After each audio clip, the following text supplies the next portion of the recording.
Que nous dit l'IA sur ce phénomène? J'ai testé plusieurs versions gratuites de chat conversationnel avec des demandes visant à décrire le phénomène ou à produire des solutions. La corruption de la justice serait un crime grave et puni par la loi selon une première réponse. Les accords entre avocats malhonnêtes et juges corrompus sont décrits ici comme une influence indue sur les juges ou avocats. Quand je décris la possibilité ici d'obtenir une assignation illégale avec le paiement d'une somme supérieure au coût d'une procédure standard, on mentionne ici le paiement de pots de vin pour obtenir des décisions favorables.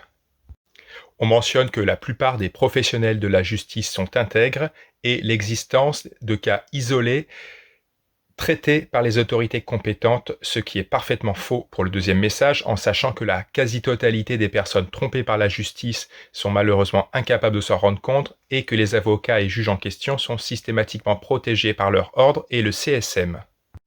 Dans la réponse suivante, la corruption judiciaire est qualifiée de fléau. Les mesures proposées mentionnent de renforcer l'indépendance pour lutter contre les influences indues, permettre la surveillance et le contrôle par des organes indépendants pour surveiller l'activité des professionnels de la justice et enquêter si besoin, rendre les procédures plus transparentes en permettant l'accès au public concernant des informations pertinentes et rendre publics les conflits d'intérêts.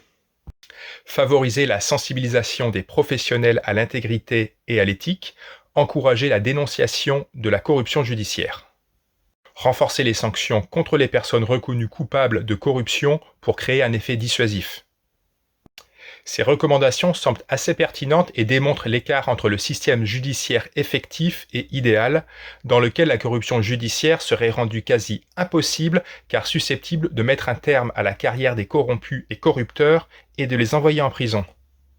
Il serait assez intéressant de soumettre cette proposition à l'ensemble des partis politiques et voir lesquels s'engageraient à les mettre en pratique.